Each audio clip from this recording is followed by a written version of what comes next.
Welcome, sir. Good morning, Dr. Bhaskar, sir.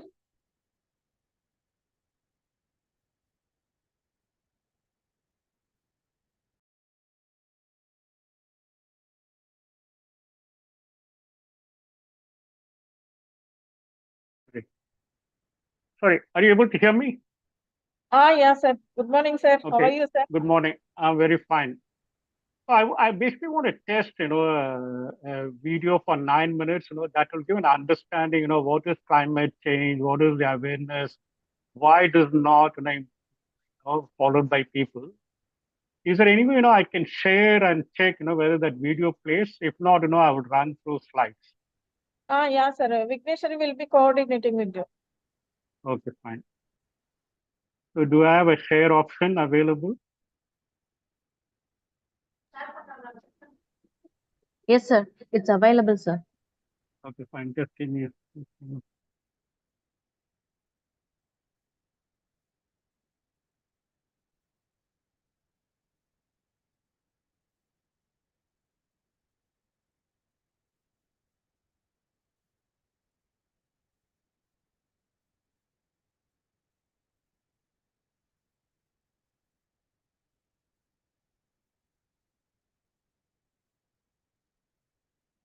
Life, humanity, and planet Earth are facing serious challenges due to climate change. Our actions alone can mitigate these challenges and preserve. Able to hear the sound? Yes, sir. Yes, sir. We can It's able to visible hear. and also it's audible, sir. All right. Okay. Do I need to increase the volume or it is good enough? Good enough, good enough. Okay, fine. Okay, fine. So I'm ready. Whenever you're ready to start, I can start. 10:30 will start, sir. 10:30, 10:30. Okay, fine. You Okay, be there fine. So and I will, yeah. So I will not change any settings now. I will uh, just, switch off my video and then I'll be online. Just let me know okay. once you're ready to start. Thank you. Okay. Thank you, sir.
Sir,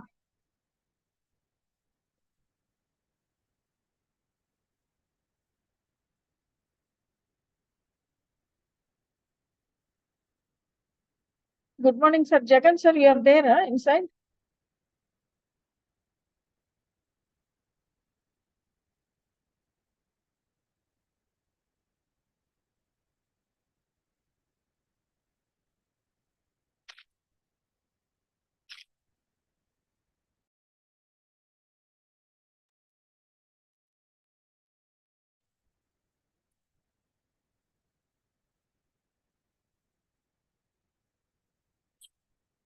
Akila join பண்ணிருக்காங்களா?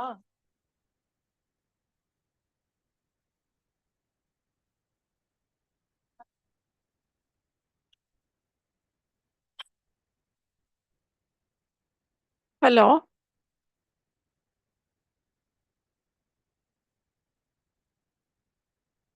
Akila madam is there? Yes, ma'am.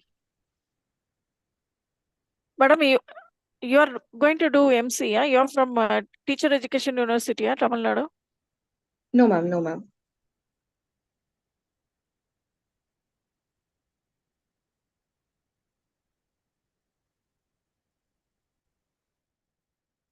Jagan, sir.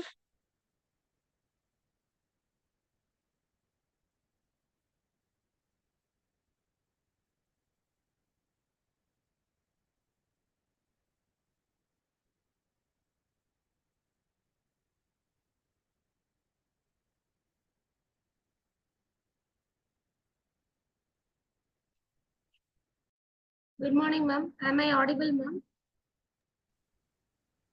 Yeah, madam, your name? Akhilandeshwari. You are going to do MC today? Yes, ma'am. Yes, ma'am. You just check up whether your all your faculty members are inside. We are going to start now. Just a minute, ma'am.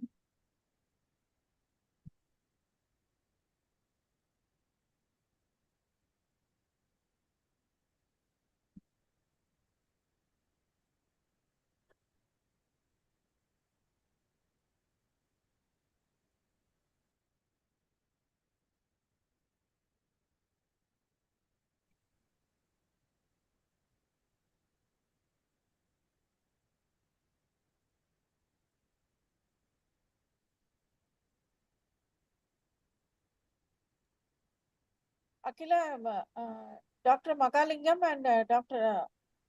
Jagan, both are there. You just see. Yes, ma'am. Mahalingam, ma'am. Mahalingam sir is also there. Yes, yes, ma'am. You Yes, are ma'am. going to Join, ma'am. introduce the guest now, sir.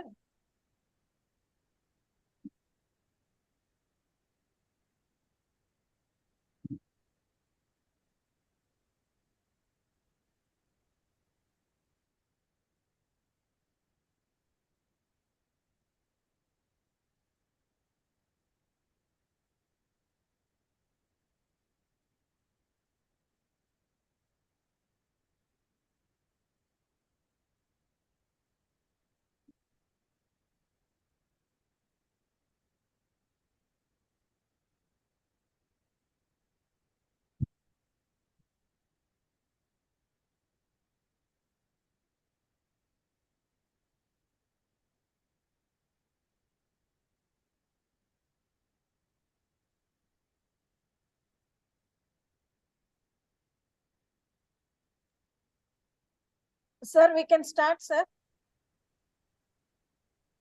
Am I audible? Yeah. Sir, wait for 1 second. We'll give one formal welcome address, sir. Okay, fine.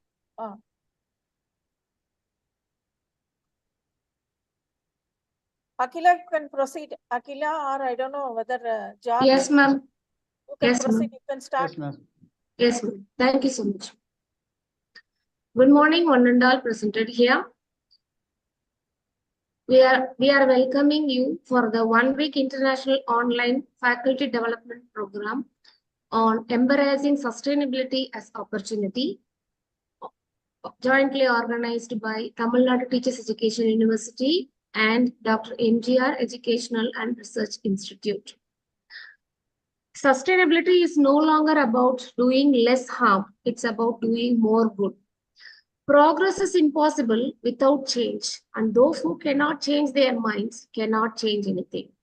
With these sustainability quotes, I would like to invite Dr. P. Jagannathan Sir, Assistant Professor, Department of Pedagogical Sciences, Tamil Nadu Teachers Education University, to deliver the welcome address. Sir, please, sir. Yes. Thank you, Ma. Good morning to everyone. Morning. Tamil Nadu Teacher Education University under Dr.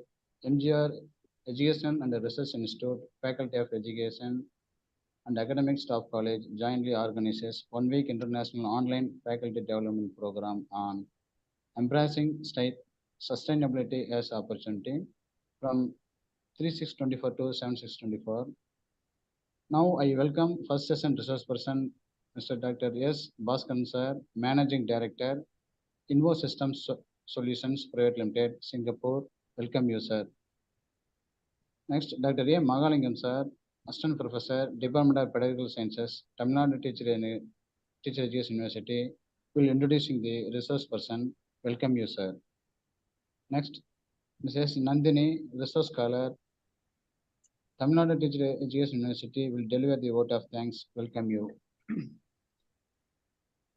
Next, the second session resource person, Dr. S. Malavanan Sir, Associate Professor, School of Agriculture, Bharat Institute of Higher Education and Research. Welcome you, sir. Next, I welcome Dr. A. Muthamil Selvan Sir, Assistant Professor, Department of Pedagogical Sciences, Tamil Nadu Teacher University, will introduce the resource person. Welcome you, sir. Next, Ms. U. Agilendeswari, Research Scholar, Tamil Nadu Teacher Education University. Welcome you. I welcome all the participants, assistant professors, associate professors, participants, various departments in different places from all over India. Welcome you everyone. Thank you. Welcome you everyone. Thank you. Thank you one and all. Thank you, sir. With a warm welcome to all dignitaries, I would like to invite Dr. A. Mahalingam Sir, Assistant Professor, Department of Pedagogical Sciences, Tamil Nadu Teachers Education University, to introduce our resource person to the session. So please, sir. Good morning to all. It's a great pleasure for me to introduce our resource person, Mr. Bhaskaran Sir, Managing Director, Invo System Solutions Private Limited, Singapore, as well as the founder of it. As an electronics and communication engineer with 36 years experience in the field of information technology, having worked with the major multinational companies in the Asia Pacific region. Through his Invo System Solution is mission of plant solution mobile app based solution is to promote sustainability, awareness to enhance a green literacy, and therefore the contribute to environment initiatives, enhance students, youth educators, and individuals in tracking their carbon footprint and adopting responsibility customs for be gifted to have his experience and knowledge share with us. I would like welcome you, sir. Thank you, one and all. Thank you, sir. Thank you for the introduction. Are you able to hear me out? And also, what I want to do now is, I want to lay the groundwork. Like what is climate change? What is impacting? What kind of steps one can take to adopt behavioral changes in the daily life, to adopt responsible consumption, and to practice certain practices. This video will lay the groundwork, and afterwards I will demonstrate the Planet Sustain mobile app, and then I will also present how this app could be adopted by schools, colleges, universities to engage the students, and then how the students can build a career in sustainability. So, I'm going to start playing the video first. If you don't hear the audio or video, just let me know. And planet Earth are facing serious challenges due to climate change. Audible, sir. Our actions alone can mitigate these challenges and preserve the planet for both current and future generations.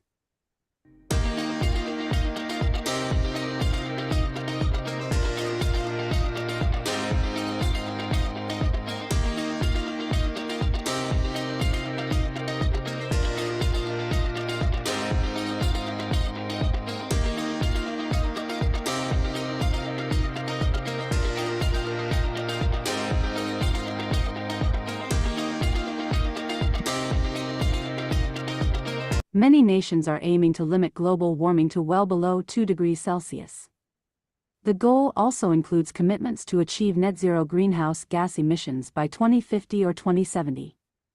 Climate change and its impact on life and planet Earth are the consequences of the Industrial Revolution initiated by humans and characterized by unsustainable, excessive, and unnecessary consumption. The Industrial Revolution, which began in the late 18th century, introduced new ways of manufacturing goods, generating electricity, and building infrastructure like roads and buildings. However, these advancements relied heavily on burning fossil fuels, leading to increased pollution and greenhouse gas emissions. Additionally, widespread deforestation to make way for industrial activities contributed to the rise in carbon dioxide levels, exacerbating climate change and global warming.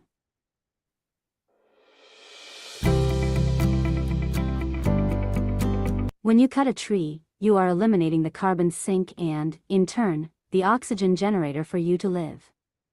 Single-use plastics contribute to environmental pollution and waste due to their short lifespan and limited recycling capabilities. Manufacturing without demand, employing persuasive advertising and annual model changes to spur customer purchases, regardless of necessity. Many purchase clothes for one-time use, contributing to 10% of global carbon emissions. Discarding edible food as food waste intensifies environmental issues, including heightened greenhouse gas emissions, resource depletion, and biodiversity loss. Unnecessary lighting contributes to a significant environmental issue, resulting in substantial carbon emissions. The overindulgence in social media, with individuals incessantly sharing reels solely to garner likes for personal gain, coupled with the proliferation of free services, leads to a vast accumulation of data in online storage facilities. Unfortunately, much of this data remains untouched by users beyond its immediate necessity, contributing to the expansion of energy-intensive data centers. The creation of sustainable, eco-friendly data centers hinges on users adopting responsible data consumption practices, prioritizing the storage of essential information and promptly deleting unnecessary data. Climate action challenges involve creating awareness and enabling sustainable practices through behavioral, systemic, and design changes and responsible consumption. The 17 Sustainable Development Goals, SDGs, which were finalized on September 25, 2015, during a historic United Nations summit in New York, marked the adoption of the 2030 Agenda for Sustainable Development by all 193 member states of the United Nations. These goals serve as a universal call to action to end poverty, protect the planet, and ensure prosperity for all by 2030. They were crafted to address a range of global challenges, encompassing poverty, inequality, climate change, environmental degradation, peace, and justice. The true impact of meeting sustainable development goals is hindered by various factors, including lack of awareness, unnecessary consumption of products and services, wastage, inequality, greed and corruption, excessive inventory stocking, disposal of goods as waste, accumulation of excessive wealth by a few, denial of services to the impoverished or assistance to the poor, war and excessive weapons stockpiling, environmental degradation, lack of access to education and healthcare, commercialization of education and healthcare, siphoning of government, welfare, grant, and public donations by some middlemen and NGOs. Population growth exceeds the capacity of infrastructure and support systems. Finally, ego and a don't care attitude lead to the mindset of, it's not for me. The first conference of the parties, COP, meeting took place in Berlin, Germany, from March 28 to April 7, 1995. What do nations promise at COP meetings every year? Our nation pledges to achieve net zero by 2050 or 2070. This commitment is made by the government on behalf of the people, businesses, and their stakeholders. However, do people understand what a carbon footprint is and why their consumption contributes to it? Net zero or carbon neutral refers to achieving a balance between the amount of carbon dioxide, CO2, emissions released into the atmosphere and the amount of CO2 removed from the atmosphere or offset through various measures. Governments and businesses alone cannot fully solve the environmental challenges to meet the net zero target, even with regulatory compliance, carbon credits, incentives, and carbon taxes, unless it becomes mandatory for all, including students, employees, and individuals. Too many fail to grasp or choose to disregard this reality. It's akin to a dangerous pact. You, as individuals, consume without consequence, while we heap pressure on corporations, big and small, to meet the SDG goals. The fate of achieving net zero in the distant future remains uncertain, as those who pledge may not wield power to see it through. Yet, it is within the grasp of individuals, students, youth, and employees to seize control, embrace responsible consumption, and propel our nation towards the vital goal of net zero, safeguarding the future of our precious planet Earth. Do you know your carbon footprint? One step by everyone, a giant leap by mankind. Join the green revolution. Step towards actionable sustainability. Your daily actions and activities induce carbon emissions, CO2, into the environment when you use electricity, gas, petrol, diesel, waste food, or dispose of waste, use water, and purchase clothing, shoes, etc.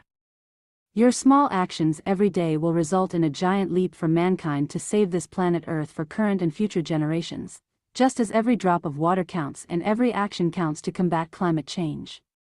Together, we can make a significant difference in preserving the environment for generations to come.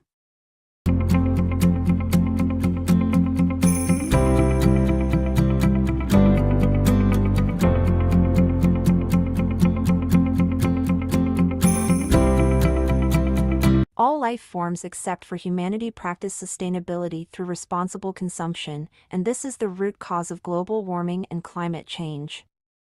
Many are only talking about sustainability and climate action but do not practice sustainability in their personal lives and business-related consumption. Mars, the closest planet to Earth, is seen as potentially habitable by scientists. Despite lacking key conditions for human life such as a breathable atmosphere and abundant water, the journey to Mars takes around 6 to 9 months. However, while Mars holds promise, it remains a distant goal. It may or may not materialize, accessible only to a few who can afford it. Think again. The simple solution is to facilitate rapid awareness building and widespread adoption through mobile apps, empowering and educating students, youth, employees, individuals, and SMEs to adopt responsible consumption by tracking and reducing their carbon footprint, thus individually and collectively achieving the Sustainable Development Goal. Schools, colleges, universities, businesses, NGOs, and employers are invited to contact us to launch a sustainability awareness program, engaging all stakeholders, students, employees, and individuals, to track and reduce their carbon footprint through responsible consumption using the Planet Sustain mobile app.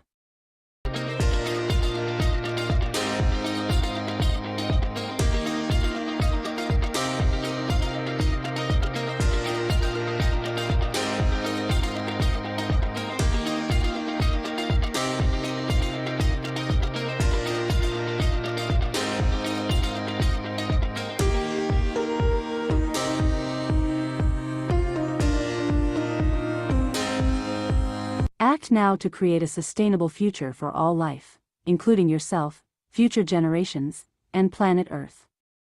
Join us in making a difference. It's easy and simple.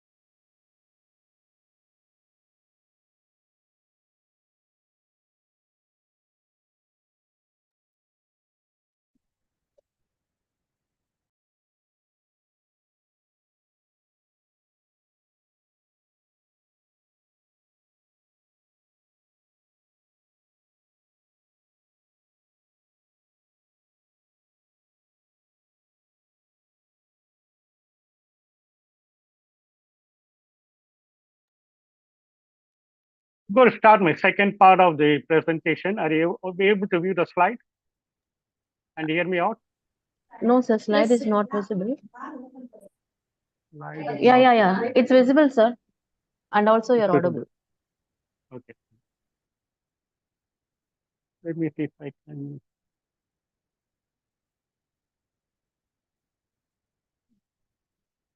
Not moving.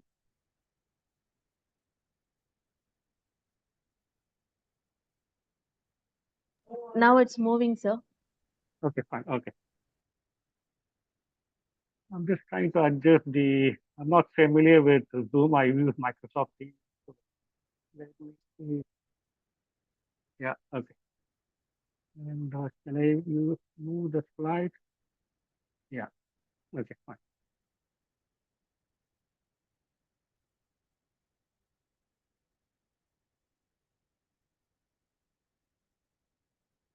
Yeah. So Planet Sustain mobile app was the winner of Singapore Environmental Achievement Award, the Green Innovation Merit winner. We were the only company or only app-based solution which was given an award by Singapore Environment Council. The award was presented by Minister Grace Fu, Environmental Minister in Singapore. Normally we launch a Go Green SG campaign to support Ministry of Sustainable Environment, which was launched last year in the month of July. And this year, this will be launched from June 12th to July 14th. Usually this is, inaugurated by Deputy Prime Minister. You see the person third in the front row, black T-shirt. He's actually become the Prime Minister now. So there's a lot of emphasis on sustainability, innovation, how to, mitigate, how to meet the net zero target by 2050. That's what happening in Singapore. Right. So I'm also part of the Asia Pac Sustainability Advisory Council, where a lot of MNCs, they've got 24 members. A lot of MNCs are present, from Intel to KPMG, Mercedes-Benz, Hewlett Packard. So I'll skip some of these slides. So, the climate action goals actually, we need to keep the global warming between 1.5 degrees to 2 degrees Celsius. And we need to meet the net zero target, in Singapore, it's 2050, and in India, some other countries are 2070. So why, we need to reduce the greenhouse gas and to reduce the global warming is, the greenhouse effect actually due to higher greenhouse gas concentration leads to more heat being trapped, causing the environment average temperature to rise. You might have experienced, the extreme heat in, states like Delhi and Tamil Nadu, in some other parts raising up to 52 degrees Celsius as per the news reports, right? So this is humanity initiated, because of industrial revolution, we started manufacturing more and more, consuming more and more without any limit. So we need to correct it, how we need to take action, we need to have a behavioral changes, adopt responsible consumption to correct it. I don't want to go through, I already know the video already explained the various causes of climate change. So let me, going back, sorry, I'm going back.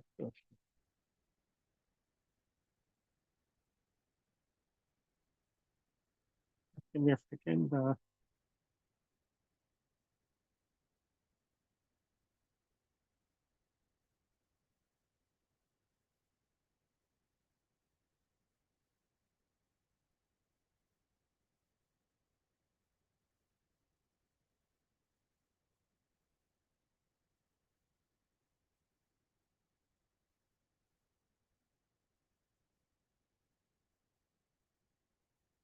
Not able to view the full screen, so I'm not able to go to this particular slide. So yeah. Okay. So as you heard, like the carbon footprint is actually, when you consume something like, let's say, electricity at home or water, gas, or you take a public transport, you drive a car, vehicle, it actually you consume energy and in turn it generates carbon footprint, carbon emission, it induces into the environment. So there are, scope 1, scope 2, scope 3 emissions. Scope 1 is basically, when you use, let's say, petrol or diesel to drive a vehicle and, you're burning that particular fuel, that is scope 1. When you use electricity, that is scope 2 because it gets, like generated from a third party and you're just using it, that's scope 2. Any other form of, energy consumption is all, clubbed under, scope 3. For example, you take public transport, travel and all is called scope 3. So with this in view, we thought, like, why didn't we empower all the individuals, because only individuals can take action, because there could never be a sustainable business, because businesses always want to manufacture more and more, and they want to keep on selling to you. For example, they'll manufacture 100,000 cars, and then they want you to buy, saying that this is a new model, this can drive faster, various, like advertising gimmicks they will do. For example, like every year, the mobile manufacturers would like to buy a new mobile because that's where they make money. They can never be a sustainable company or manufacturing. Manufacturing in terms of process optimization, yes, but they will not be, manufacturing based on the demand because they want to sell, because their CEO's salaries are dependent on how much of profit the company makes. But as an individual, we can make, responsible consumption. Like I've mentioned this in many, radio talks, and during pandemic season, I never bought a T-shirt, shirt, pant, anything which is because it's not required. I'm not going out anywhere. Why would I buy a new shirt, new pant, new shoe? So one has to follow. I'm a responsible practitioner, session practitioner. You see, like I'm not wearing a coat or a suit now because when I wear, like blazer, coat and all, I need to switch on my aircon, which means that I'm consuming more energy. A t-shirt is comfortable for me. That is what's called sustainability practicing at home. Unless, it's required, now I'm going for a major conference that, environment is fully air conditioned, then I have to wear a coat. Otherwise, you'll find me in shirt and, t-shirt on, right? So what does Planet Sustain does? Like it's a first simple, easy to use app-based solution to take action to mitigate climate change, induce impacts, and meet net zero targets. You can use the app for like green literacy, to create awareness. We can deploy the app for the entire population of India, entire population of the world, because the app can work without internet or Wi-Fi. I'll address it in coming, in subsequent slides. So when I go and attend, like conferences, because Singapore is the place, all the conference happens, like I'm very, open. I don't mince my words. There'll be speakers, there'll be eminent speakers, keynote speakers. They'll be talk about sustainability. I'll ask them very simple question. You have mentioned about sustainability. You have taught us, various, adaptation methods. But as an individual, do you practice sustainability? Do you know what's your carbon footprint? Many of them will not be able to answer anything to me. They will say, no, I'm carrying a cloth bag. I don't use plastic. But that's where their practicing of sustainability ends. But they never really practice, how to track and reduce the carbon footprint, because countries say like, we need to meet net zero goals. But what is net zero? And people have to understand, like their consumption, their utilization of various energy services results in carbon footprint, right? So the Planet Sustain mobile app is a simple, easy to use carbon footprint tracking solution. A business can use it, SMEs can use it, schools, colleges can, use it. I will address it in subsequent slides. It also enables for stakeholder engagement. For me, stakeholder is a student or an employee or a workforce or an individual. They're not about shareholders and investors.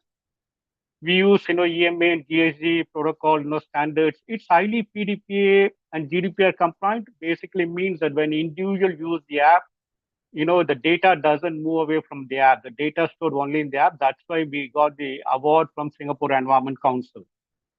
Right? The way the app works, like you submit your consumption data. What is consumption data? You consume electricity at home, look at your bill. I'll address it again later. You look at your bill and then you submit, just enter the units, how many kilowatt hours, view monthly carbon footprint, adopt system practices, system practice, like, for example, now, there's no air conditioner running in my room, so because I don't need it, I switch on for 1 hour, switch it off for 1 hour, because the heat in Singapore is as extreme hot as in Chennai. That's how the Singapore has become just like concrete urban jungle, so we need to still run the air conditioner, but I use it optimally. That's what called sustainable practices. I take public transport only, unless the last mile is not connected by a train or by bus. I'm very proud to say I'm a sustainable practitioner. Even though I can spend money taking taxi, but I don't want to preach something and follow something else. So everybody has to adopt sustainable, responsible consumption, realize cost benefits and, savings, and then also contribute to life and planet Earth, right? It's highly compliant with PDP and GDPR. Why so? When you register for the app, the app requires an email ID to send the membership ID and password. So let's say, you get your membership ID and password after you log into the app. On that particular night, the email ID gets deleted from the server. So we can proudly state, like our servers cannot be hacked for user data. We don't monetize user data. Again, the app will work offline. You log in for one time, like then you can use the app for next 12 months without logging into internet or Wi-Fi. You can use it on second phone. We are a sustainable company. Even our app development code is sustainable, which basically means that the server will send you email only 2 times in your entire life cycle of subscription. To send an email initially to verify the email, because we don't want to create bogus membership on our server to create the eyeballs. The second time, after you verify the email, like it will send an email with membership ID and password. Afterward, the email ID gets deleted. So it's sustainable. It doesn't consume a lot of infrastructure resources to operate it, right? And we don't monetize any user or carbon footprint data, because all this has been verified by Singapore Environment Council, right? So, so I'll start from here, how to use the app. The Planet Sustain is the app name. Its main functionality is to track carbon footprint for responsible consumption. Sorry.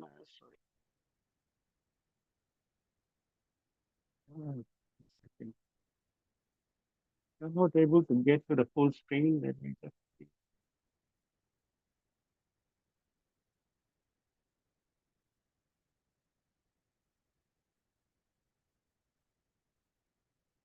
I'll have to go with because the animation is not working. So you see that the first image where you download the app, you will see a free sign up at the bottom. The second image, you go and sign up. Just enter your first three letters of your country. For example, IND. It will show you, like a 1 month free subscription, free intro. You put in some basic details, and then it will accept your, registration. Afterwards, again, I'll go by first image onwards.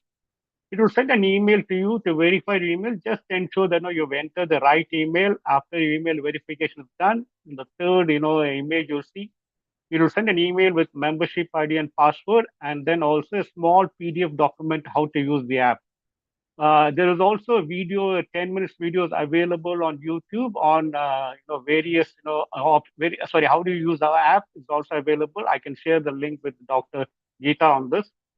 So after you received your membership ID and password, you just copy the membership ID and password and then log in. It will download the master. In the second image, what you see, what is a master? For example, in Singapore, we use natural gas in use. Sorry, our power generation is used by natural gas, so our energy carbon footprint is comparatively less compared to when you generate electricity using coal and other source materials. So this is what the master data gets downloaded based on your country. You can set a PIN because you don't want to log in with a long membership ID and password. Set a 6-digit PIN. Once you've done it, you will also see on the third image, where an icon is there, you'll see how the app can be used, like it will give you the various symbols, all the functionality of all those symbols, right? So afterwards, like you will see that, I'm sorry, I'm not able to demonstrate the way I wanted because I'm not able to make it a full screen so the animation works. So you will see, first image, electricity, transport, waste, water, gas, plastics, paper, clothing, and travel. So these are the, energy. When you consume these kind of, energy, it will induce carbon emissions. So let's say you're consuming electricity, you're using electricity from, click on electricity, you will see that, go and select a fuel type. Fuel type is basically, we define electricity as an energy type. Fuel type is basically, what are the sources of that electricity? Is it from, coal? Is it from, like a natural gas? Is it from solar energy, wind energy? Let's say we select electric supply. On the third, image, you'll see on the right-hand side, electric supply, the unit of measurement is kilowatt hour. So the carbon emission per, kilowatt hour, as per Singapore EMA, Energy Management Authority standards, it's 0.4057. India could be different. Maybe it's 0.5 or 0.6. All that the user has to do, like select a month, within this calendar year, for example, Jan, Feb, March, you select any month, uh, you know,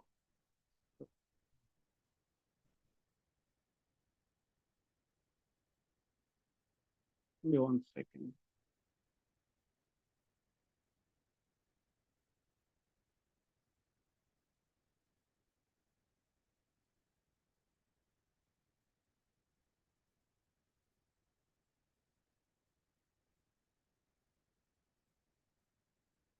You just select a month and then you enter the units because that animation I put in a lot of these images one on above, so that's not playing. So you just what you can see, like you select a month, let's say April, and then you put in your kilowatt hours. For example, I've added actually 960 or 960 kilowatt hour.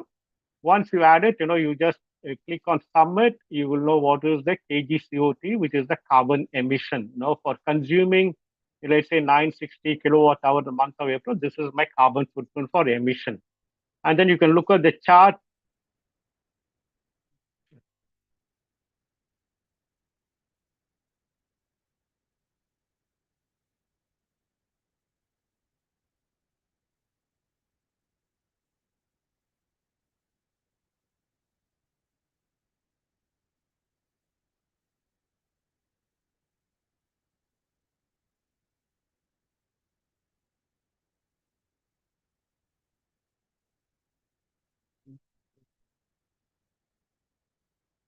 The slides are not moving.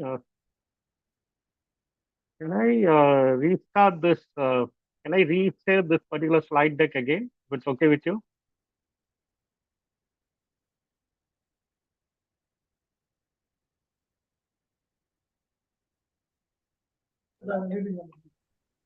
Sir என்ன அவர்கிட்ட method இருக்கு sir அவனுடைய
I'm sorry about this. I need to see why it is not playing in full screen mode.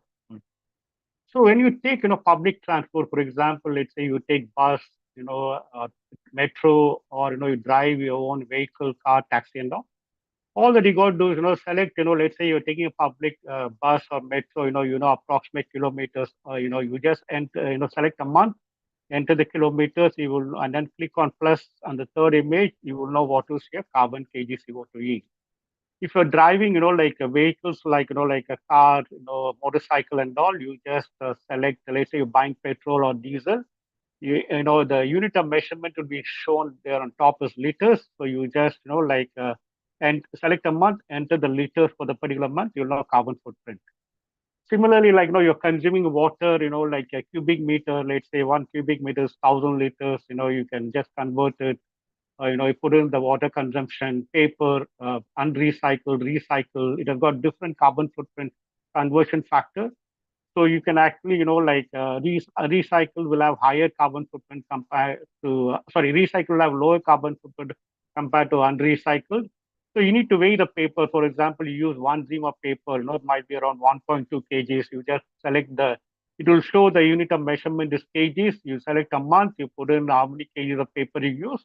We're only taking, like a generic, type of paper. We don't go by color or thickness and all. You are consuming electricity again, like you're consuming plastic bags, you just weigh the plastic bags. Consuming, let's say, PET bottles. Let's say there are 1 liters of bottle, you just need to enter unit 5, selecting a month, it will give you approximate carbon footprint. Similarly, if you're, taking a flight, you're taking a train, you just put in the kilometers, it will also give you the carbon footprint. So for academic purpose, like students want to like donate books and clothes, it's normally 1 day activity in Singapore. They ask all the students to bring the old books. or the books they got to use it for the next class or semester, or clothes. They'll keep it in an auditorium, but currently like students do the activity, but they're not tracking, what they're doing, right? So this app will help them to track. But again, the unit of measurement here is pages because we cannot go by thickness of paper, type of paper, what kind of books it is. You just weigh the books, take a photo and put in some basic detail, how much of kgs of books you donated. You can take a photo and then add it here. The second center image, you'll see a planting trees. Many of them plant trees, but they don't really track the trees. Again, when you actually when you actually plant a small plant or a sapling, it doesn't generate carbon footprint. So we have taken, like generic species of plant, whatever, public domain data is available, you can actually select the age of the plant, and then you can get to some offset value. You can actually put in the number of plants, and you can take a photo with geotag, latitude and longitude, just to give an, like for your own satisfaction. This may not be useful for verification purpose. Just to let you know, for example, like in the last 3 years, like during pandemic season, I've planted 75 mango trees in my, hometown Vellore, over a period of 3 years because nothing else for me to do. Right. So people can, do this for academic or self-satisfaction purpose. So again, this will take, the photo only with geotag, latitude and longitude, just to ensure that you actually planted the trees. You can also use the app, like the last, image, you'll see recycling, paper recycling. If there are any other recycling elements or,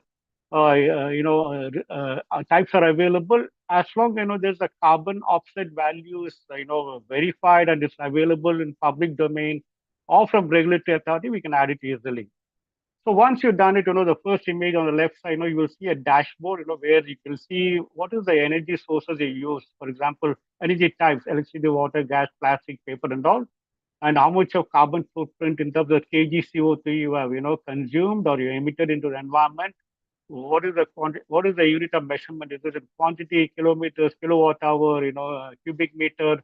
At the bottom, you'll see all the offset like donating books and planting trees and, recycling.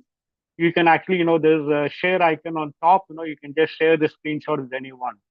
If there is a college or university engaging students to practice sustainability to create awareness, we can also generate, the leadership dashboard, the top 20, you will see that, like if there's a green icon on the right side, it means that, that particular student or a faculty member is being more offset and doing less of, like emission. But again, it depends, like you need to consciously enter the correct data, like just for, this particular record purpose, you don't want to enter wrong data. Where schools and colleges can use this particular dashboard to reward, recognize, or issue certificate to students looking at, again, what we also, suggest to the, educational institute, like, like when somebody enters this data, you want to reward them, recognize them. You can actually ask for the the bills for the 3 months data what they've entered, so that you can verify if that person's done the verification. Some it's easy to verify those against bills. Then you can reward the person. Right. So there's also like an app, on the login screen. There's a earned referrals SDG dollars there. For example, you can share this icon and to WhatsApp, and somebody else downloads the app, uses the app for 1 month free, then they go into subscription, mode. If the person, let's say in Singapore, for students, our subscription is only around $6 per year. So what is six Singapore dollars equal to? It will buy you one bubble tea, one Starbucks coffee, for you, $6. That's how the low subscription fees are. If there is somebody, pay the subscription fee, like you get, 5% of subscription fee as reward. This app, is free, is for, for all users across the world to use it 1 month. Afterwards, we need to work with the colleges, universities, what could be the affordable subscription fees for this particular student, because we don't want to make it free. When you give something free, nobody will use it. And they'll also doubt, like, well, why are we giving it free? Are we going to monetize the data? Are we going to sell your data? That's the reason.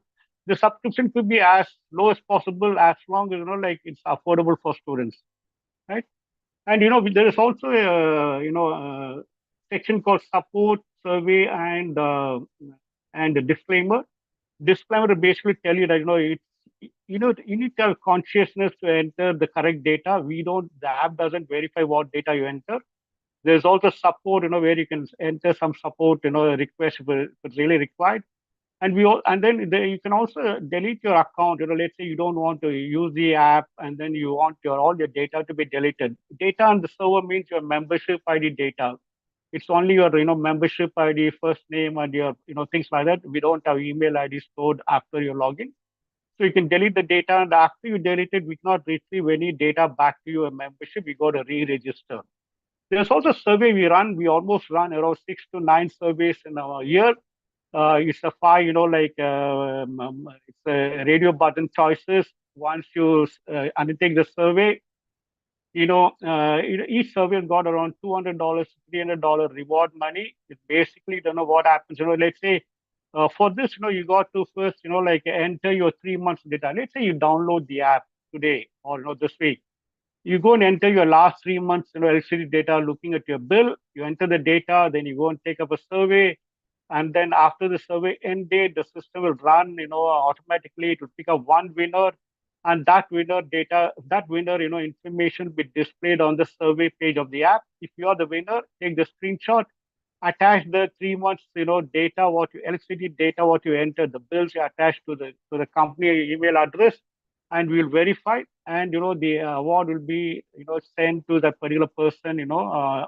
Because when you're going to share that particular screenshot and the bills, you'll be sharing via email. So we will communicate your email.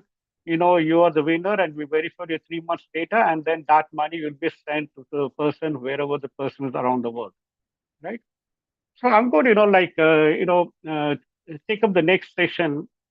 We launched planet sustain session programs for educational institutions. Whenever the education institution is involved, there are two options, for them to engage with the app.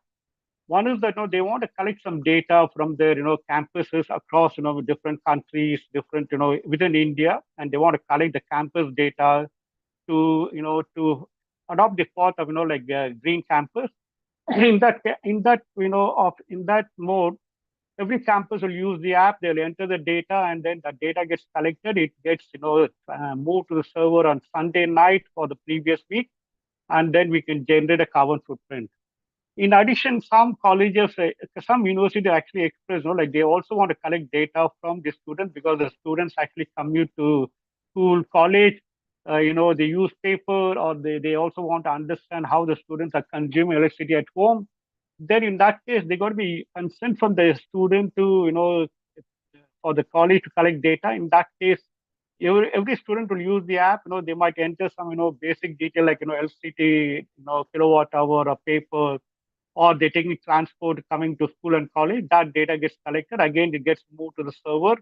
On a Sunday night, we'll generate a monthly carbon footprint, and we'll share with the college or university in Excel and PDF format. What they do with the data afterwards, up to them, because we don't get into, any charts and all the analytics purpose. Right?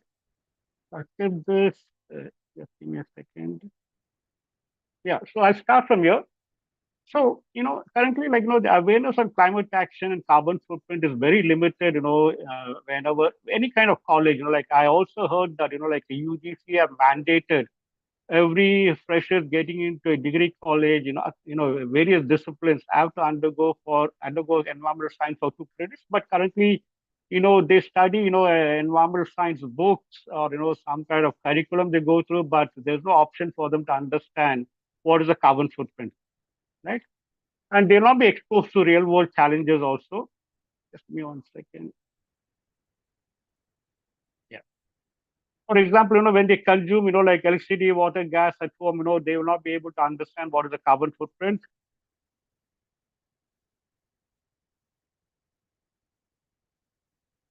Again, I think so. Just give me a second.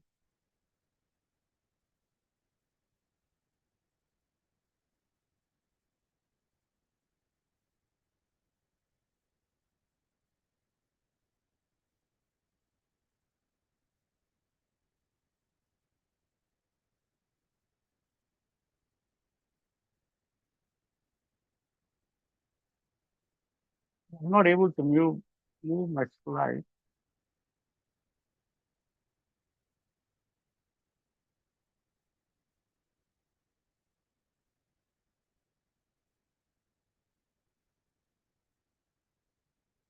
Just give me one. 1 minute.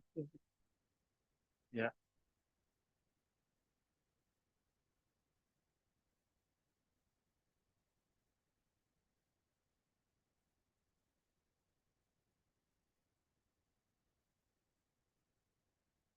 Yeah. I'm going to do it manually. Again, like, when the students, take transport coming to school, colleges, they're not able to understand, when they take either a public transport or when they drive, car or, motorcycle, they're not able to understand what is the carbon footprint. So currently, the activities are limited to colleges may engage the students, schools may engage the students in planting trees or some waste collection, recycling activities and all. But schools and colleges can play a crucial role in kickstarting awareness and engaging the students and faculty to combat climate change. You know, because I believe that students are the best hope. They have the discipline. They can adopt, sustainable practices, responsible consumption. They can also teach the parents and they create awareness among, their community. They are powerful environmental advocates. They can adopt responsible consumption. Let me come to environmental science. How can we, how can this app could, help the environmental science? Just to be, you need to integrate a sustainability into the curriculum, right? This will empower students with skills.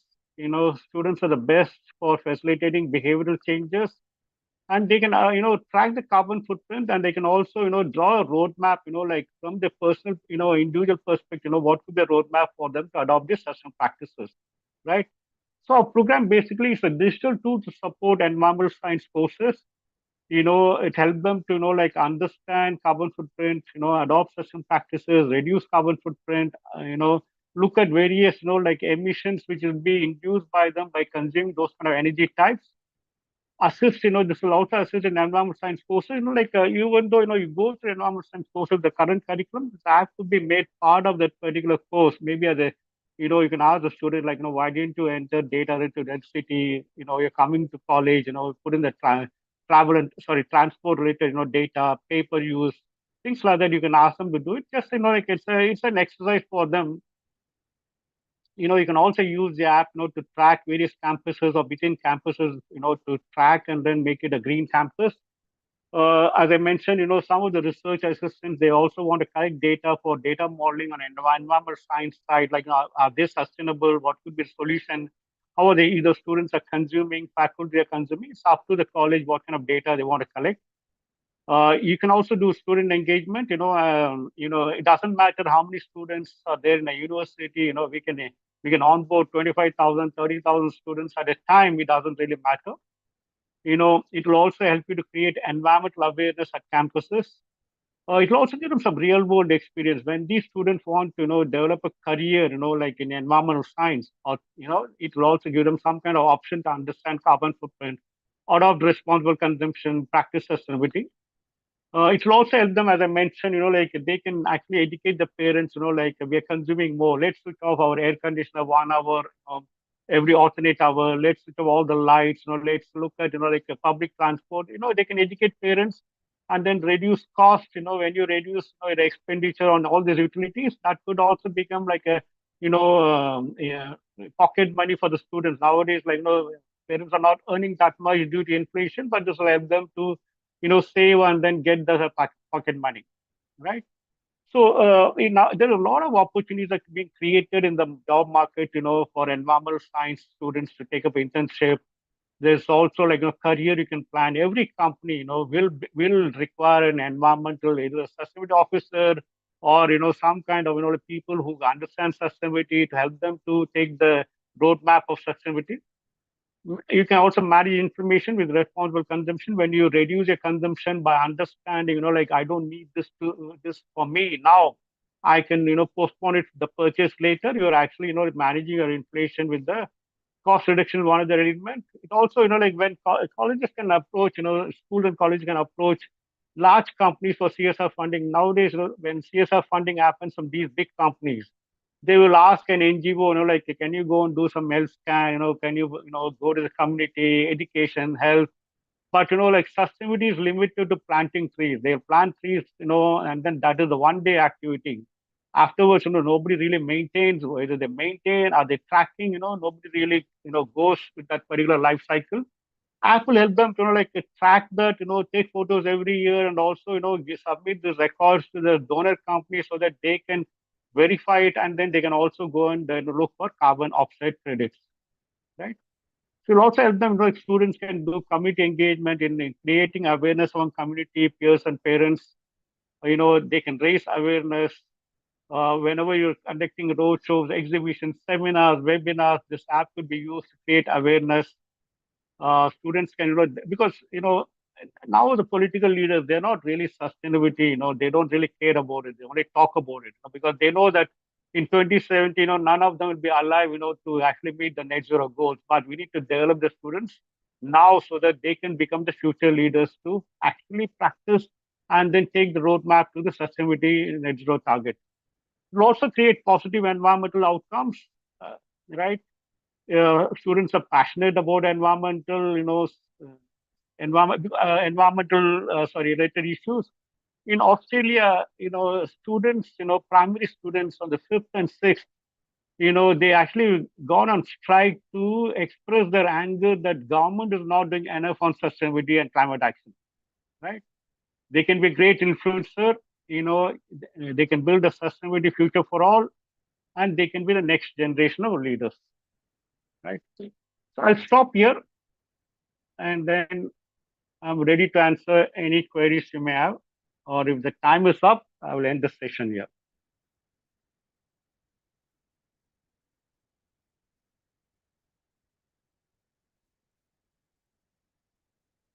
Hello? Yes, sir. Yeah, I'll stop my session. I'm ready to answer any queries you may have. Dear participants, if you have any query, kindly unmute your mic and talk.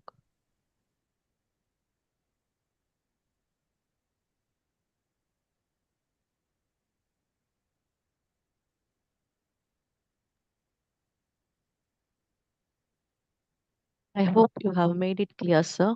Thank you, sir, for your outstanding presentation. Yeah, it's Can I make a last captivated our closing? audience. My closing comment would be like, you can take charge and save the planet Earth for, for you, for me, for current and future generation. Don't leave it to others. Don't blame it on sun. Don't blame it on God.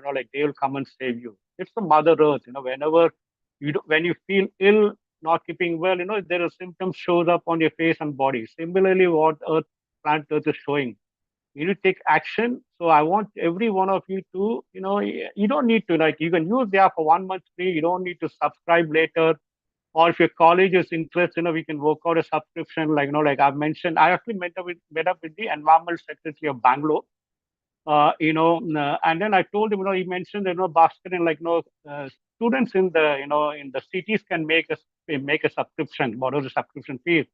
But rural areas, they'll not be afford to pay. I told him, we can have a subscription fee of 50 rupees, 100 rupees. It's nothing, right? Because if I give it free, they will not use it, right? At the same time, you come back and tell me, like one particular college, a rural area, the students cannot even afford to pay 50 rupees. I'll make it free for the entire, college and university. The objective is not for me to make subscription because I'm a social activist. I don't need to make money. I've spent my 36 years. I'm rich enough. I don't need to make money from this venture. I want every one of you to adopt and contribute truly, consciously to the net zero target. That's what the India needs it. That's what the world needs it. Thank you very much. If you have any queries, you contact your principal. We can work out, launching a free pilot program for 3 months, no charge, no obligation, no payments, no credit card required, just to create an awareness among students. Afterwards, you come back and tell me, my students can pay only 1 rupee subscription fee. I will accept it, right? But it cannot be 0 rupee, right? It will be at least 1 rupee, right? So thank you very much. Thanks for listening to me. I hope, you learned something from me. I've spoken from my art. Right? That's what I will do. I will not speak for any business. I will not speak for anything else. I'm a true practitioner. That's how you see me. That's how I'm going to be for the rest of my life. Thank you very much.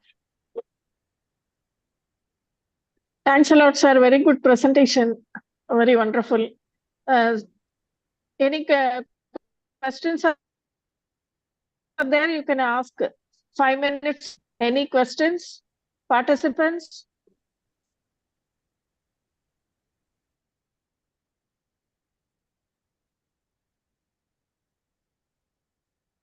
Not shy, asking questions. For climate change, climate action, you got to be very open, right? You should look at students, in Australia. They go on strike, right? If you're not asking questions, my email ID will be available with the principal. You can ask any questions. I'll be happy to answer them. Thank you again. I think my time was, over. I don't want to extend my time. Thank you again. Have a good day, and I really wish all the success for this, engagement and this seminar. Thank you again. Thank you very much, sir. Thank you. Thank you. Thank you, sir. Your valuable insights on sustainability to be incredibly enlightening and beneficial to all. With this, I would like to invite Mrs. G. Nandini, Sir Scholar, Tamil Nadu Teachers Education University, to deliver the vote of thanks. Nandini? Yeah, thank you, Akhila. Good afternoon to one and all present here. Respected dignitaries and participants, it is my privilege and honor to extend a heartfelt vote of thanks to all those who have contributed your time to the success of today's special session on engaging business education in sustainable practices. First and foremost, I would like to express our deepest gratitude to our esteemed speaker, Mr. S. Bhaskaran Sir, Managing Director, Infosys System Solutions Singapore, for sharing his invaluable insights and expertise with us. Your engaging and thought-provoking presentation has not only enlightened us on the critical importance of sustainability in business education, but also inspired us to integrate these practices into our own professional and academic endeavors, sir. The video about Planet Sustainable app was very impressive. Climate action goals, environment education, global warming were thought-provoking, sir. The picture of Earth in future was very impressive. Thank you once again, sir. We are also thankful to our organizing committee for the tireless efforts in planning and executing this event. I would also like to extend our appreciation to all the attendees for your participation and enthusiasm. Your presence and active engagement have enriched the discussion and made this session a truly interactive and memorable experience. Last but not least, our heartfelt thanks to the technical and administrative staff for ensuring that everything ran smoothly. Your support has been invaluable in facilitating this event. Once again, thank you all for being part of this special session. Let us take the knowledge and inspiration we have gained today and strive to incorporate sustainable practices into our business education and beyond and also in our day-to-day lives. Thank you once again. Thank you, sir. Thank you all. Thank you, Nandini. Thank you, Nandini. From the next session, the guest has joined, ma'am. Welcome, sir.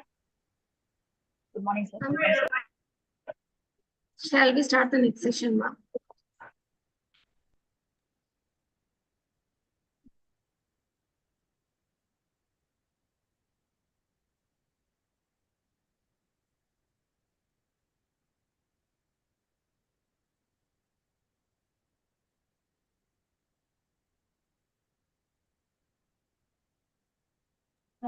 Okay. Ma'am, shall we start the next session, ma'am? Yeah, madam. We can start the next session. Thank you. I cordially invite Dr. Muthamil Selvan, sir, Assistant Professor, Department of Pedagogical Sciences, Tamil Nadu Teachers Education University, to introduce the resource person of the next session. Sir? Thank you, ma'am. I'm audible? Yes, sir, you're audible. Good morning to all. I'm very happy to introduce Dr. S. Malarvanan, sir, Associate Professor, School of Agriculture, Bharat Institute of Higher Education and Research, Chennai. Professor Malarvanan, sir, got PhD Agriculture Entomology, University of Madras. Sir has rich experience in research. Sir guided 57 M.Tech and B.Tech students as a project supervisor. To add more to his credit, Professor Malarvanan sir received Eminent Scientist Award from Mulla Reddy University, and Agricultural Scientist Award from Loyola College. Sir published 72 research articles in reputed international journals and 10 training programs. Such a great personality being with us to share his expertise. Welcome, sir. Thank you all.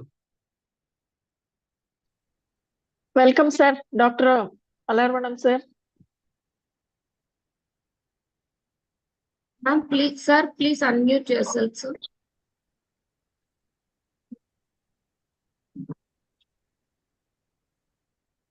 Sir, please unmute yourself.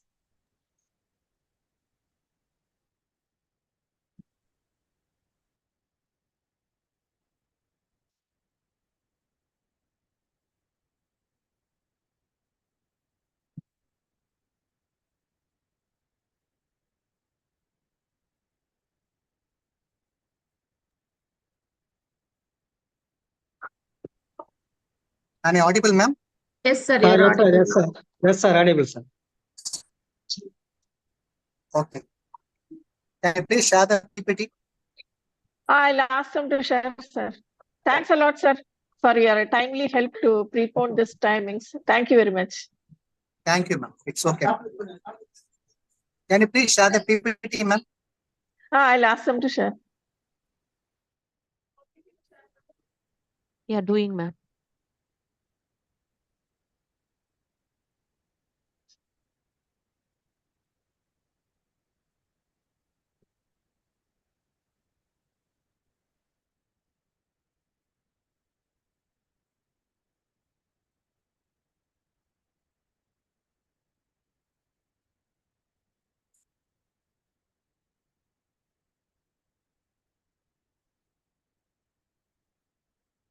Okay, good morning, everybody. I thank the organizers for giving me an opportunity to present this topic, biodiversity and ecosystem, which is very much essential for today's life. As you're all aware, biodiversity or biological diversity refers to the variety and variability of life on Earth.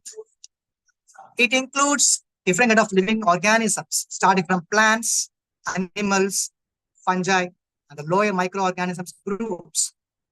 And not only that, the genetic differences within these species and the ecosystems and habitats they form.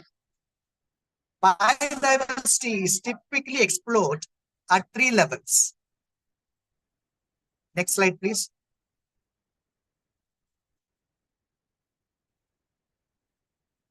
There are species diversity, genetic diversity, and ecosystem diversity.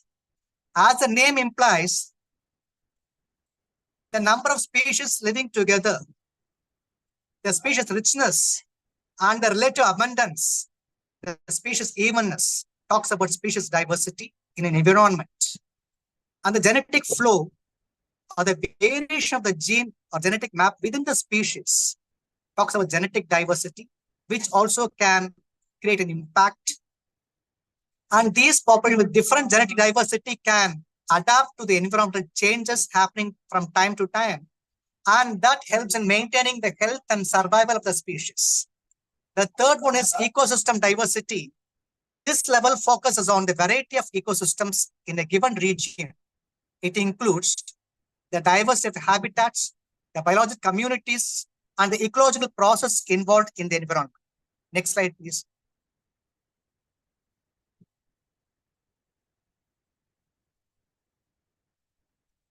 As you see in this representation of the global biodiversity, you can see the variety of organisms living together in this gamut of environment, starting from the lower groups like algae, lichens, ferns, mosses, fungi, and angiosperms, to the invertebrates, the second category, which has the insects, mollusks, crustaceans, and other animal groups. And of course, the third category, the big entity, which includes the mammals, fishes, birds, reptiles, and amphibians. So this shows how this diversity is such a variation from the lowermost group to the highermost groups. Next slide, please. So the biodiversity is crucial for the ecosystem resilience, providing ecosystem services such as pollination, nutrient cycling, and climate regulation. It also supports the human well-being through food, medicine, and recreational opportunities. However, the biodiversity in today's scenario is threatened by different factors like habitat destruction, pollution, climate change, and invasive species, making all the conservation efforts to a standstill. And this is our responsibility, the total responsibility to keep the biodiversity alive. Next slide, please.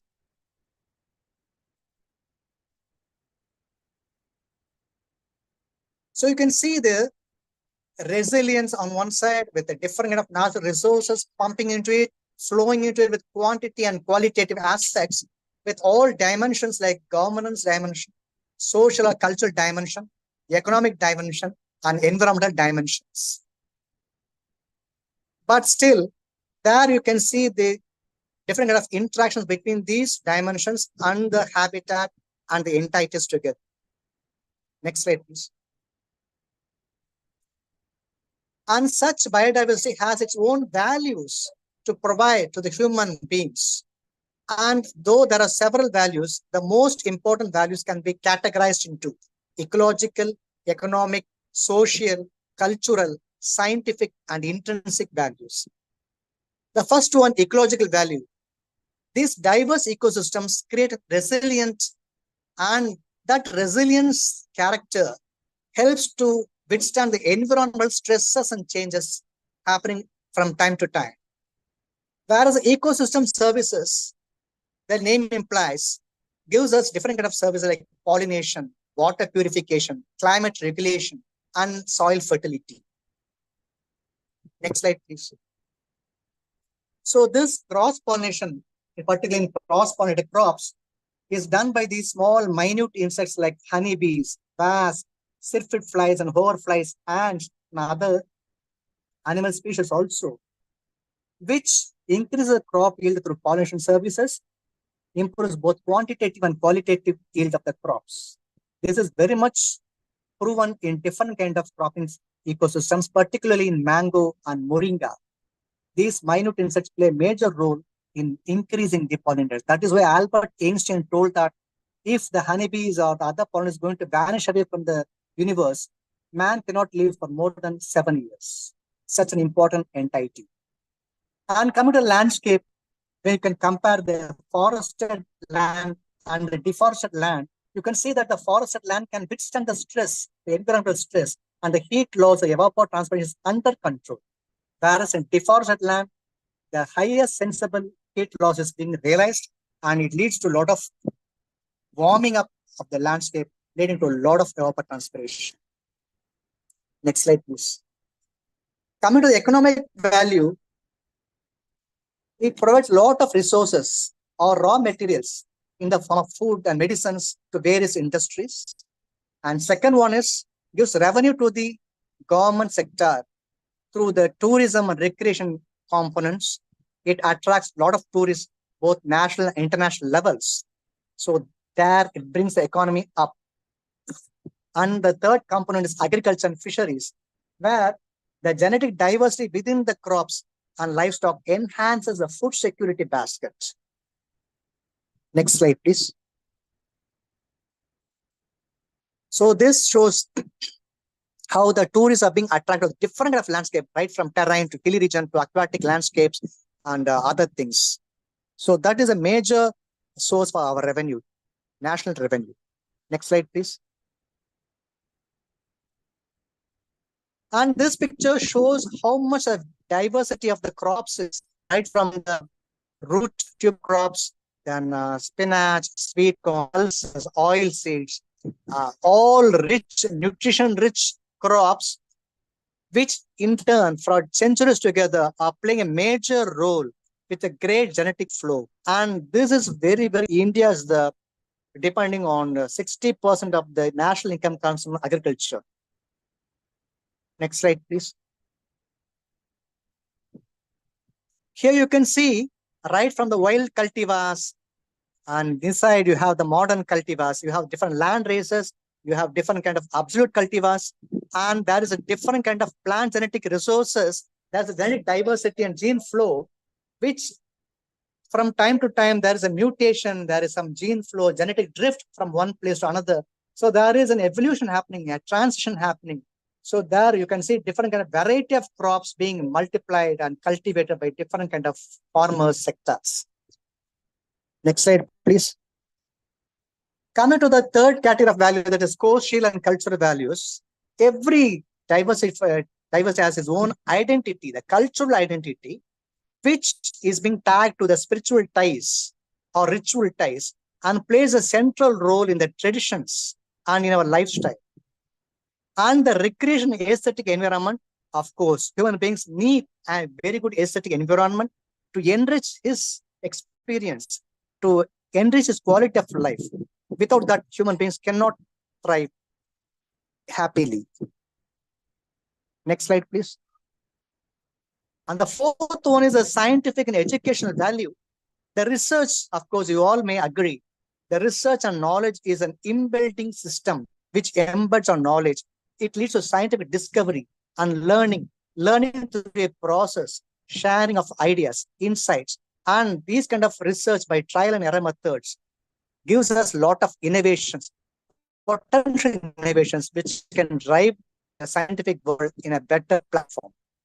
And the technology is a very much growing science, which needs a lot of research and different kind of models, particularly in agriculture and medicinal aspects. That leads to different kind of medical treatments. So this is a picture showing interactions of different ecosystems. The next slide, please. So the intrinsic value, what do you give intrinsic value? All these four values put together lead to this intrinsic moral value or ethical consideration. We have the responsibility to provide biodiversity and thereby prevent the extinction of the endangered species. This is going to lead to a sustainable future where both human beings and the natural world can happily thrive together. Next slide, please. So, having realized the values of this biodiversity, we have to estimate how much number of species are available in the Earth in today's challenging world. And scientists have been doing this for time immemorial. And as of current knowledge, the documented species is found to be around 1.75 to 2 million species formally described by the scientists. And this includes, next slide, please. 1 million species of insects, which takes the highest order, then 310,000 species of plants, 50,000 species of vertebrates, and including birds, mammals, reptiles, amphibians, and fishes, hundreds of thousands of species of fungi, bacteria, and other microorganisms. Next slide, please. So this shows the diversity of different kind of organisms, different kind of invertebrates, particularly insect species, which has, the insect is a major platform which has 29 orders from wingless insects like Aterigota to the most highest species of Coleoptera, beetles. Next slide, please. And this, coming to the land colonization, it stands with vascular plants and non-vascular plants. And you have the seed plants and the seedless plants. Then from that, it goes to next category. You have the mosses, ferns, conifers, flowering plants. Under the flowering plants are the angiosperms, and under the conifers, you have the gymnosperms. Under the ferns, you have the pteridophytes, and the mosses, you have the bryophytes. So you can see the wide diversity, the plant diversity in this. Next. Here you can see right from the birds, the mammals, the reptiles, the amphibians, all those, the spectacular diversity of the animal system, which is equally turbulent in the biodiversity nature. Next. Next slide, please. So this one it talks about the microorganisms, the microbial diversity, which is, to my knowledge, very important diversity, but it is very much neglected and ignored. You have the lowermost bacteria, the fungi, viruses, nematodes, protozoa, and mycoplasma-like organisms, which plays a major role in nutrient recycling, in kind of enhance soil fertility, and all those things. Next slide, please.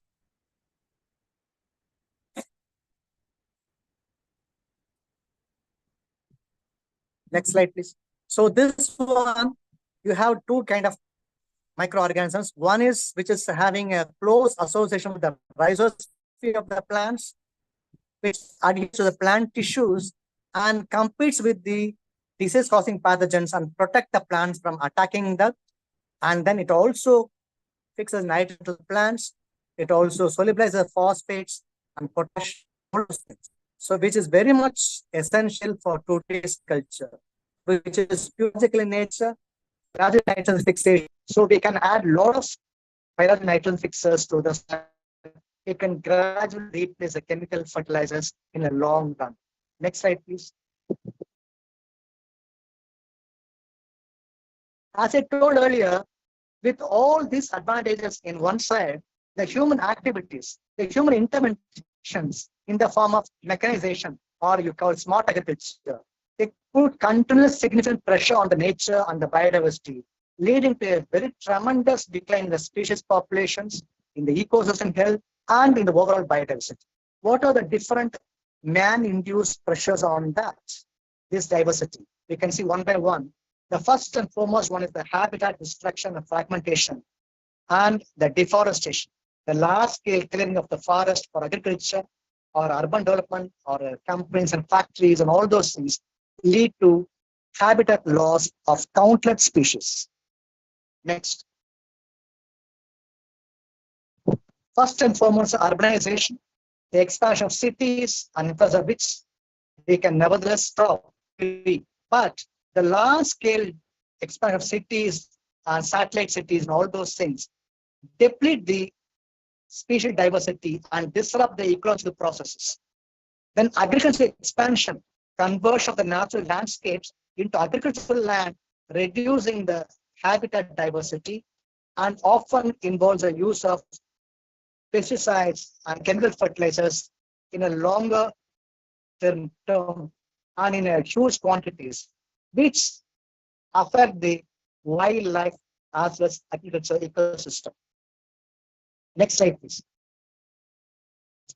And the pollution, we all agree, in today's world, we can raise so much of pollution in the current day-to-day life. The chemical pollution, which tops the other pollutions, the pesticides, the industrial chemicals, and the heavy metals, which cannot be degraded, contaminates the soil, water, and air, and harms the species and ecosystems. The second one, plastic pollution. The plastics let out in the oceans and other environments can entangle the wildlife, particularly aquatic life. And when these aquatic organisms, living systems, ingest them, they get disrupted. And the nutrient pollution, when you use excessive chemical fertilizers, the nutrients will be run off, the nutrient run off into the water bodies, cause eutrophication and create dead zones, which deplete the oxygen and kill the aquatic life. Next slide, please.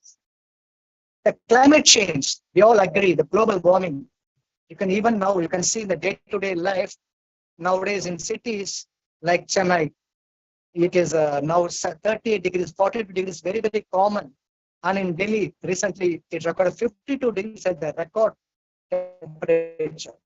So this global warming temperatures can affect the distribution and the phenology, and in turn will affect the habitat suitability. The extreme weather events like droughts, storms, and floods, tsunamis, they're telling cloud bursting, record rainfall, all this happening due to this extreme weather events. They can destroy a quantum number of life cycles, species distribution, everything. They will disrupt it. And the third one is ocean acidification.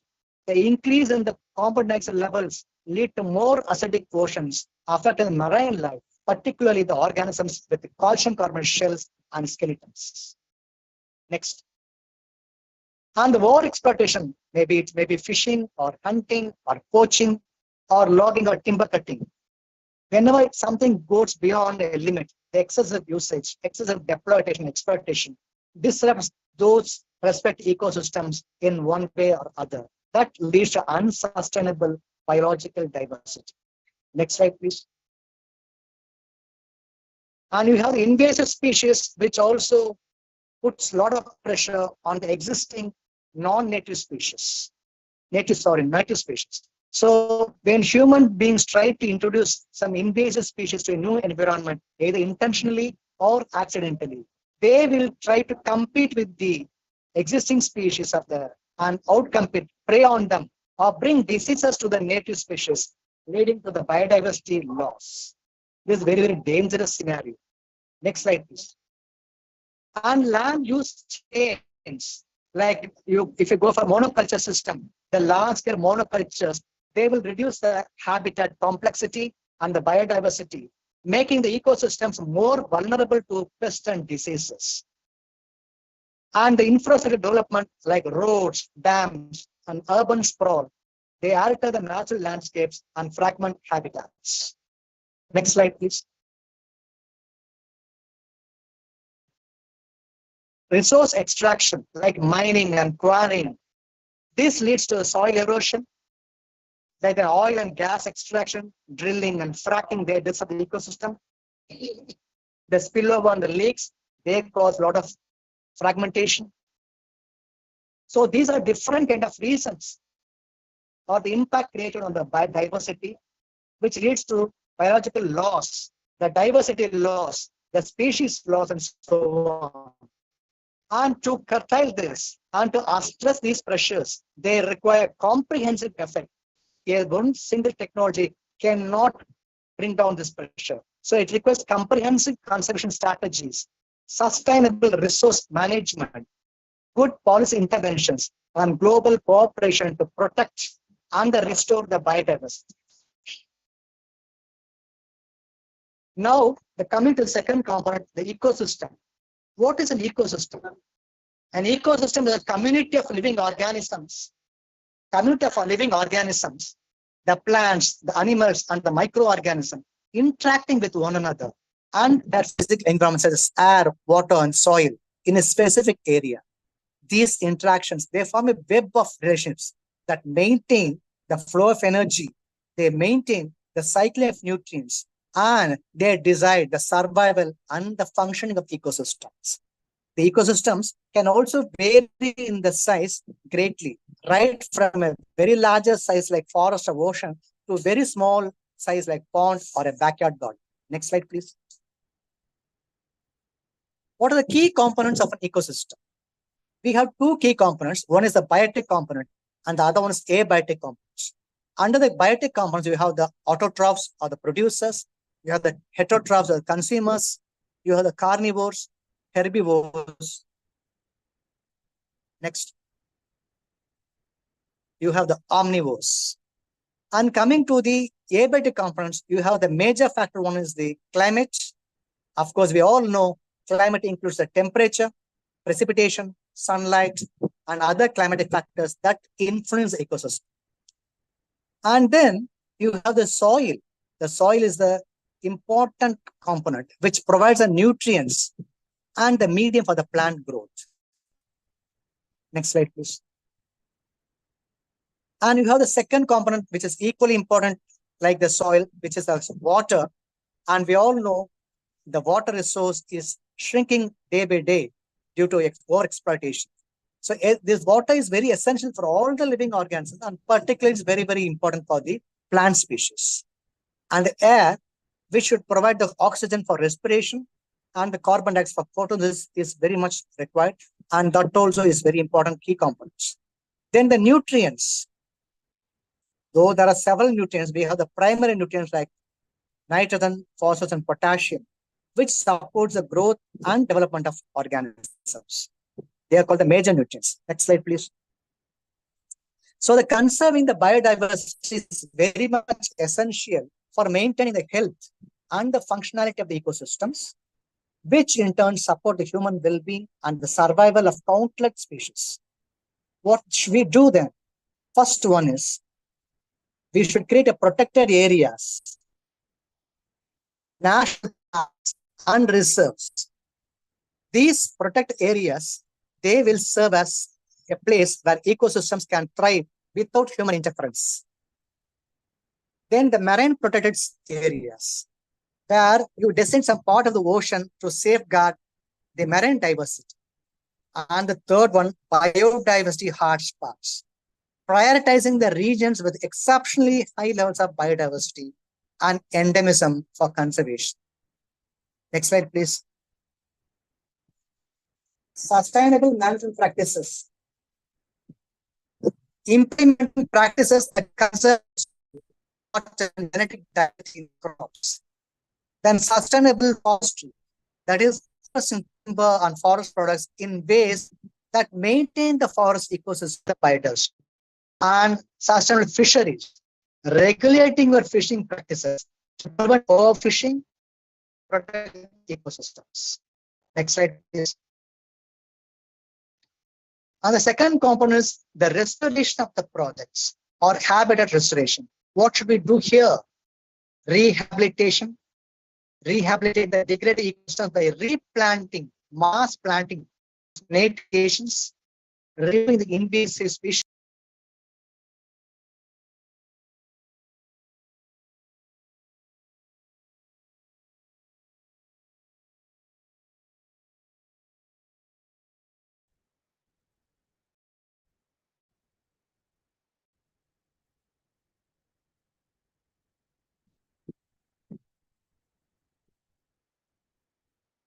Am I audible? Yes, sir. Now you are audible, sir. Out. And the participants see the slides?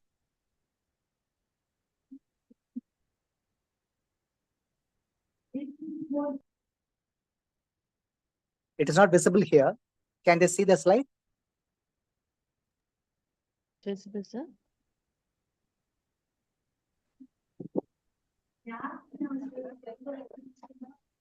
It's visible, sir. Okay. Then the point is the rewilding. What is rewilding? That is reintroducing the species that have been already extirpated or endangered and restoring back into the ecological balance. Then the third one is wetland restoration, where you have the very familiar example of mangrove restoration, which act as cyclone shelters. They are very good pillars which protect from the natural disasters. So these are very, very important restoration practices which we should follow in a continuous and sustainable basis. Next slide, please. The legal and policy measures. What are the legal and policy measures we have to take, and what is the environmental legislation procedures to follow?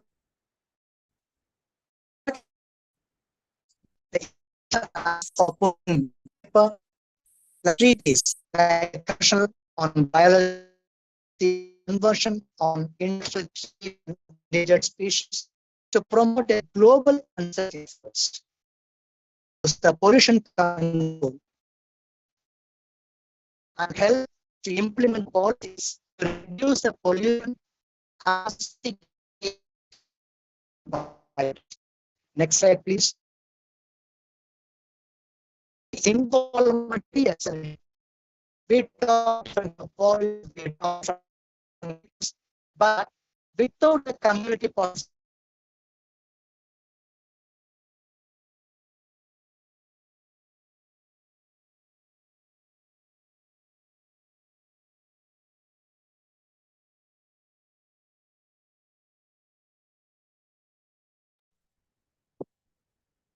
Sir, kindly unmute your mic, sir.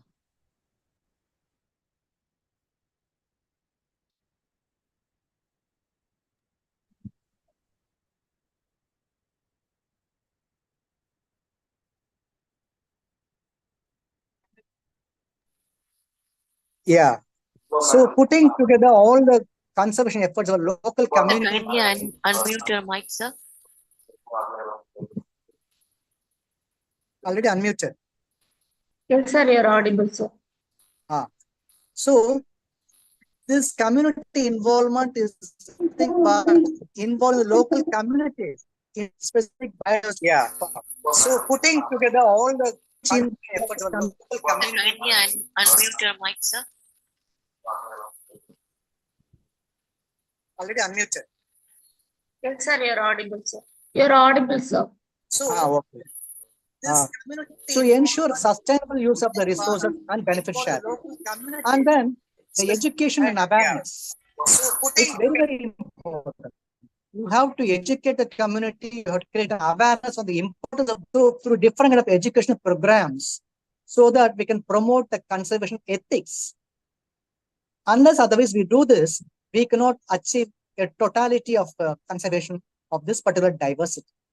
And the citizen science that is encouraging the public participation in biodiversity monitoring. The monitoring is also part and parcel of this conservation procedure through different kind of projects evolved through national and international projects. Next slide, please.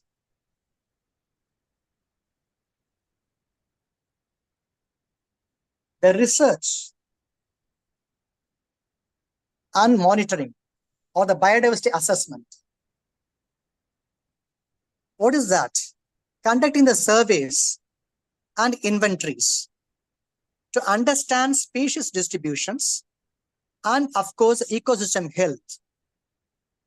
So you have to create a sound research to bring about the best practices, which is very essential for habitat management, which is very much help to species conservation and restore the living organisms. And this can go along with partnership with the monitoring programs, which has a tracking systems. We can track the changes in the biodiversity over short-term as a long-term assessment process so that we can do the mid-course corrections and adjust the strategies as and when needed. Next slide, please. And this involves ex situ conservation, like zoos and botanical gardens, where you can maintain a very big collection of living species for research, education, as well as reintroduction into the wild environment. And the seed banks and the gene banks, even the water banks, where you can preserve the genetic diversity of different cultivars, different genetic material through the community participation, so that whenever there's a natural disaster, you can revive back these seeds and mass multiply them in the landscapes. And you should also have the third component called captive breeding, where you have to breed endangered species in captivity with the aim of reintroducing them into the natural habitats. Also, the breeding here involves cultivating different kind of resistant cultivars, those species which are resistant to insects or plant pathogens. That also is very much essential. Next slide, please. And the climate change mitigation and carbon sequestration. Now, today we know that the glaciers are melting, there is heavy rainfall, there is a huge drought, and all those things. So we have to enhance the natural carbon sink in the forests and wetlands to mitigate the climate change and protect the associated biodiversity. And also, equally, we have to make the climate resilience. We have to develop strategies. These strategies will help to restore the ecosystems and the species through in this changing climate scenarios, and thereby create a wildlife corridor to facilitate migration of these species from one place to another, so that there's even distribution of the diversity and it is not being restricted to one particular region. Next slide, please. So with all these put in together in a very effective manner, we can realize economic incentives and promote ecotourism. By promoting ecotourism, by conservation efforts, we can bring about economic benefits to the local communities as well as to the nation. We can attract a lot of national as well as international tourists, so that these services will lead to a very strengthened a very qualitative economic promotion in our country. Next slide, please. So these integrated approaches like landscape or seascape conservation, they involve managing entire landscapes and seascapes so that they ensure connectivity between protected areas and the sustainable use zones. They should not be isolated from each other. They should be connected to each other. And biodiversity mainstreaming, which is very, very important, gaining momentum in today's scenario. What is that? It integrates the biodiversity conservation into policies. All those efforts which you are putting should not be only in papers. It should be converted into policies and plannings so that it will come into action. So these will come into different sectors like agriculture, forestry, fisheries, urban development, and so on, so that they become viable, they become into force, they come into action, so that the real benefits are being given to the human beings and to the nation. Next slide, please. So conserving biodiversity requires a multifaceted approach. It is not a single approach. A sole approach cannot build up a good biodiversity.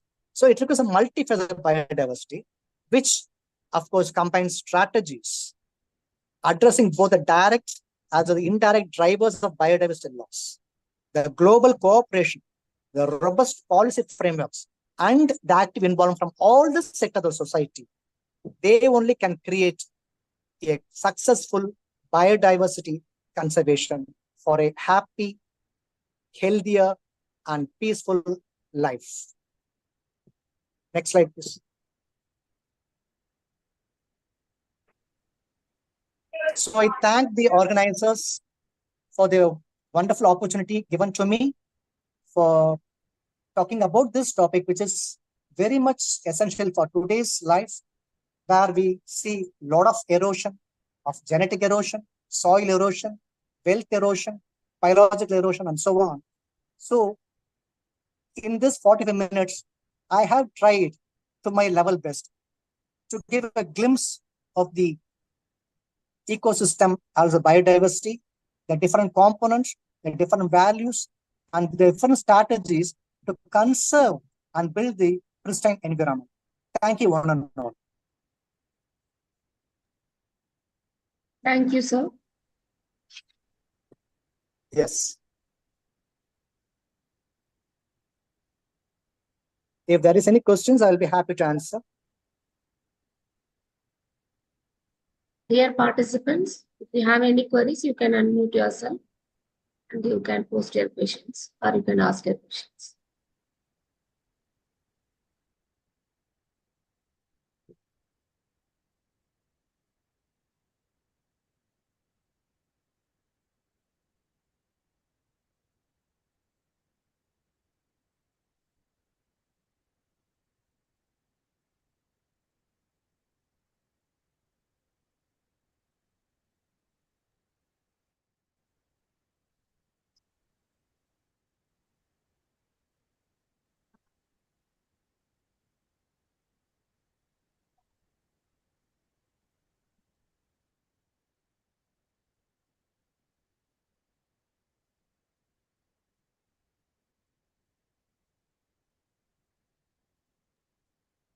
I think there are no questions.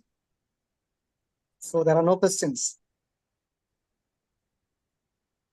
Yes, sir. Okay, then thank you so much once again. And I wish all success for this FDP program for the days to come. The presentation is very crisp and clear, sir. Ma'am?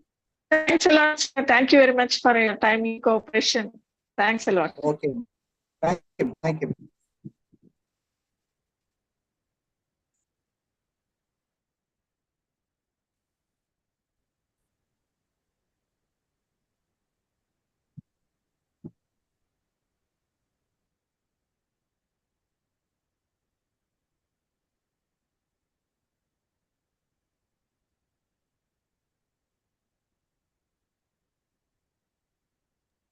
Akila, please proceed. Thank you. Thank you, sir. That was an interesting session and it is mind-blowing, sir. With this, I like to deliver the vote of thanks. Good afternoon, everyone. On behalf of Tamil Nadu Teachers Education University and Dr. MGR Educational and Research Institute, I extend my heartfelt gratitude to Dr. Muthamil Selvan, sir, Assistant Professor, Department of Pedagogical Sciences, Tamil Nadu Teachers Education University, for introducing our esteemed resource person, Dr. S. Malarvannan, sir, Associate Professor at the School of Agriculture, Bharat Institute of Higher Education and Research. Dr. Muthamil Selvan, sir's introduction set the stage for an enriching session during this one-week international online faculty development program on embracing sustainability as opportunity. I extend our heartfelt gratitude to Dr. S. Malarvannan, sir, Associate Professor at the School of Agriculture, Bharat Institute of Higher Education and Research, for gracing us with his invaluable insights during this session for this international online faculty development program. Sir, your expertise on biodiversity and ecosystem and your ability to articulate complex concepts with clarity have left an indelible mark on all of us. Your passionate commitment to promoting sustainability as not just a challenge, but indeed an opportunity has inspired us to rethink our approaches and embrace innovative solutions. The value of biodiversity is that it makes our ecosystems more resilient, which is a prerequisite for stable societies. Its wanton destruction is akin to setting fire to our lifeboat. Your presentation on global diversity, your tidbits on honeybees, diversity of crops, interaction and ecosystems, land colonization, microorganisms, and conservation efforts to safeguard the ecosystem are thought-provoking, sir. And how to continuous and how these ecosystems are under continuous and endless pressure on these diversities like pollution, urbanization, global warming, new terms like ocean acidification, resource extraction are literally agreeable. I'm immensely grateful for the time and effort you invested in preparing and delivering such an informative and engaging session. Your dedication to sharing knowledge and fostering collaboration is truly commendable, sir. Your profound insights into sustainability will undoubtedly resonate with us as we continue our journey towards creating more sustainable future. Your guidance will serve as a guiding light as we navigate the complexities of sustainability in our respective fields. Once again, I thank you, sir, for your invaluable contribution to this faculty development program. Thank you so much, sir.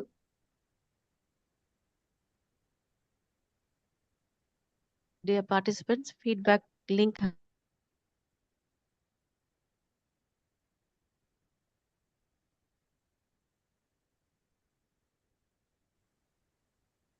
The participants' feedback link has been posted in the chat box. Kindly fill it.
Dear participants, those who have filled the feedback form can leave the meeting. Thank you.